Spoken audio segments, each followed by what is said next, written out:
Hi, today we're gonna talk about English grammar. तो आज हम बात करेंगे English grammar की. तो the question is, where does it start? Where language का purpose क्या है? Language शुरू क्यों हुई? What is the purpose of language? Why was it discovered? What is the purpose of it? तो ये सब चीज़ों से हम शुरुआत करेंगे कि कम्युनिकेशन जो है that was the basic need of language, right. Language का ट्रू पर्पस ये था कि हम एक दूसरे से बात कर सकें, राइट. तो कोई भी language, any language has its symbols. किसी भी लैंग्वेज के सिंबल्स होते हैं, जिन स्पेसिफिक सिंबल्स यानी कि चिन्ह, राइट. तो जिसकी थ्रू उसको एक्सप्रेस किया जा सकता है. अभी क्योंकि हम स्पेसिफिकली इंग्लिश लैंग्वेज की बात कर रहे हैं, तो इंग्लिश लैंग्वेज में हमारे पास जो सिंबल्स हैं, the symbols that we have in English language are alphabets. तो ये सिंबल्स जो इंग्लिश लैंग्वेज में हैं, इन्हें हम क्या कहते हैं? Alphabets. Alphabets, the group of alphabets is called a word. Alphabets को अलग अलग तरीके से जब हम अरेंज करते हैं तो हम वर्ड्स बनाते हैं, right. Words, every word has a specific meaning. Her word का एक डेफिनेट मीनिंग होता है. नाउ अब हम क्या करते हैं जब हम कम्युनिकेट करते हैं? We actually use group of words, right. जब भी हम कम्युनिकेट करते हैं हम वर्ड्स के ग्रुप को यूज करते हैं. तो a group of words, right? तो अगर words को एक proper sequence में arrange करें, if we arrange the words in a proper sequence, they make a definite meaning. तो वो एक particular एक definite meaning होता है group of words का, right? अब हम बात करेंगे sentence की. वैसे group of words में बड़ा कुछ आ जाता है, clause, phrase, idioms, there are so many things, but for now we talk about a sentence. Let us define what a sentence is.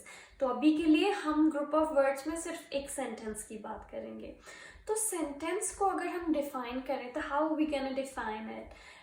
A sentence is a group of words that makes complete sense, or a group of words that expresses complete thoughts. तो sentence ऐसा group of words जिसका meaning complete हो.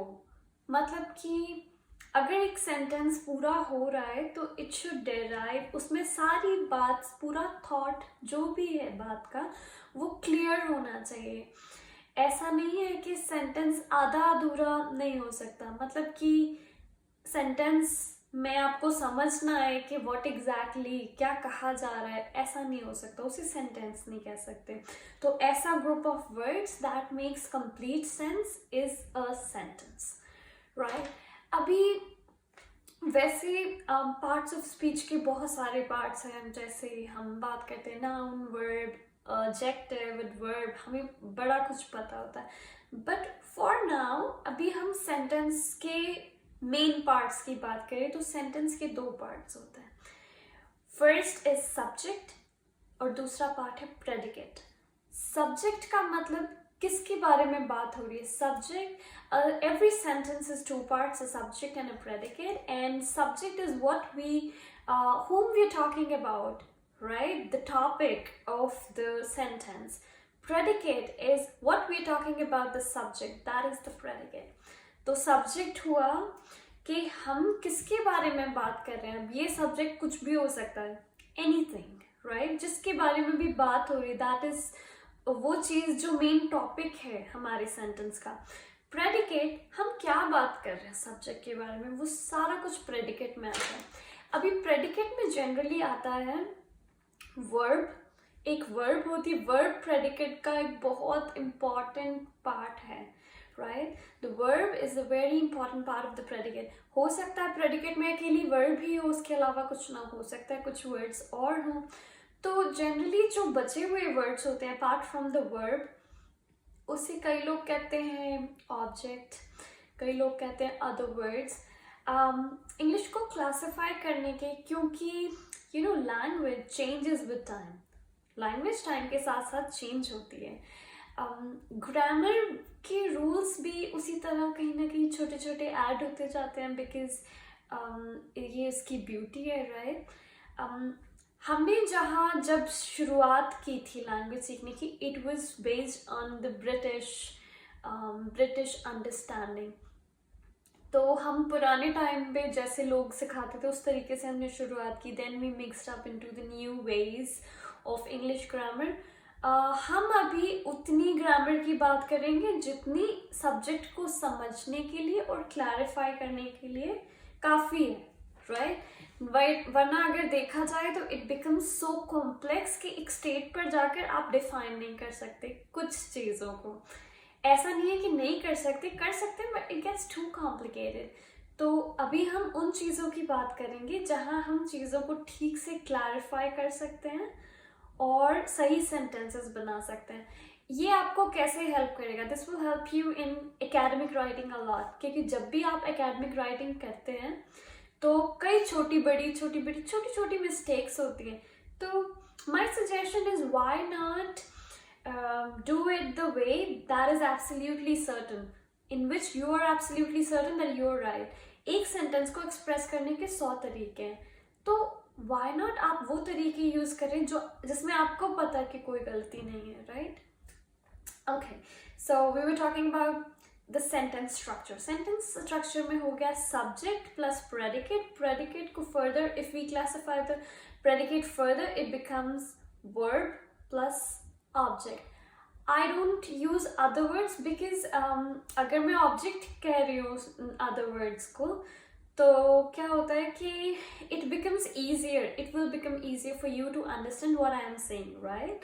तो अभी के लिए हमारा sentence structure क्या है जिसको हम कंसिडर करने वाले हैं आगे की भी सारी वीडियोस में, that is subject plus verb plus object. अब हम प्रेडिकेट वर्ड का यूज नहीं करेंगे any further, okay. Subject plus verb plus object. So this is the basic sentence structure. Okay. Object में वो सारा कुछ जो भी बचा खुचा है, right? Alrighty. What else we gonna discuss today? Okay. हाँ, अब हम बात अगर if we talk about verb की हम बात करेंगे when we gonna talk about parts of speech in the next video. For now, we are just talking about the sentence, कुछ basic structures. Obviously, हम हर चीज़ की पूरी डिटेल में अभी नहीं जा सकते क्योंकि we have to go through so many things. Then finally एक sentence बनेगा, right? Okay. Basics. Sentence starts with a capital letter. That's a must. जो कि कभी भी गलत नहीं हो सकता, कभी भी वेरी नहीं कर सकता. You have to start a sentence with a capital letter. It ends generally with a full stop. Full stop is also called as period, which is very much common these days. तो full stop को period भी कहते हैं, right? तो sentence start होता है capital letter से, it is a must, होना ही है, end होता है एक period के साथ, period यानी कि full stop। और ज़रूरी नहीं है कि हमेशा period से end करे, it can end with a question mark, it can end with an exclamation mark, it can end with ellipses. Okay, ellipses are 3 dots in a row, generally used to omit something.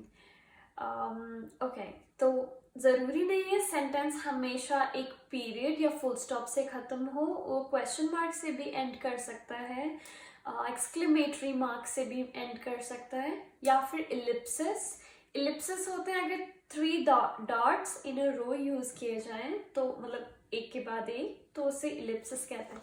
अच्छा, ellipsis बड़ी कमाल की चीज़ है, it's a very beautiful way of writing.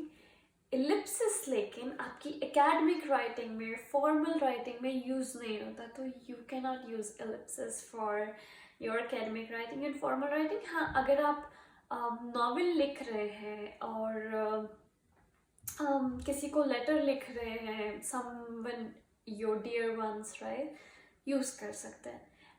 Ellipsis का use जैसे the way I am speaking, okay, so it's like you can express a pause, you can omit some words, बहुत अच्छे, it's a very beautiful usage but not in the academic writing. Okay, अब बात करेंगे कि The meaning of a sentence depends on the tone it is said. Sentence का meaning depend करेगा कि वो किस टोन में कहा गया है. um, जैसे सपोज के I think what can we say, जैसे मान लीजिए कि हम कह रहे हैं द कार इज गुड, तो इसका मतलब कार अच्छी है. The car is good. It could be a sarcastic way as well. मैं sarcastic way से उतना अच्छे से बोल नहीं सकती, but yeah, it could be said in a way that is actually negative, but the sentence in itself sounds positive, but is said in a sarcastic way, so actually उसका opposite मतलब है उसका, right? Okay, let's go further. We have 4 types of sentence. अभी sentence बहुत तरह के होते हैं, simple, compound, complex, but वो sentence structure के basis पे उनका distinction है.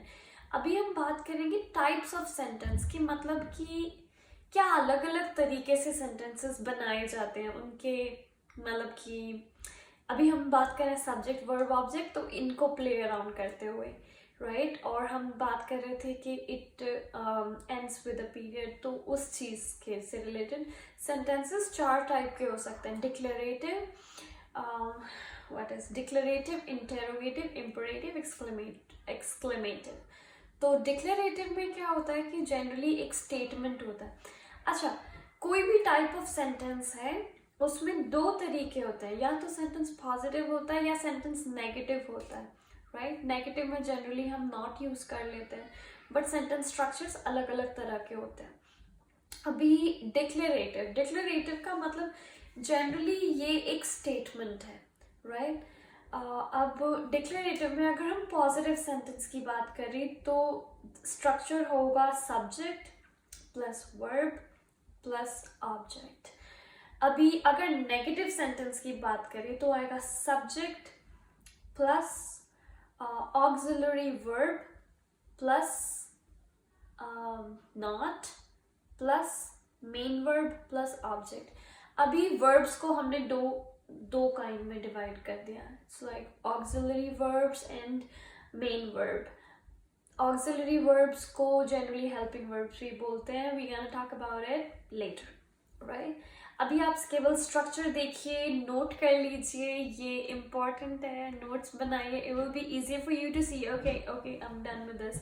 क्योंकि कल जब हम इसका आगे अगला फर्दर पार्ट जब आप देख रहे होंगे, it's good to tell, it's easy to tell. आपको बार बार वीडियो नहीं देखना पड़ेगा.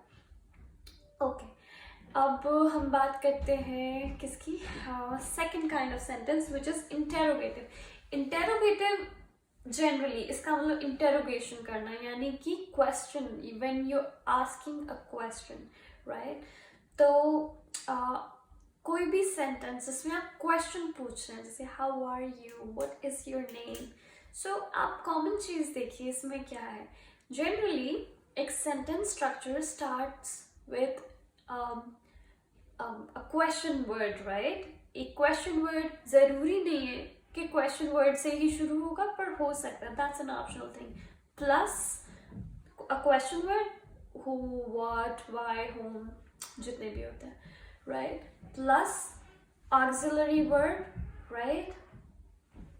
Plus main verb plus object. अगर negative में होगा तो auxiliary के बाद not लग जाएगा, that's it.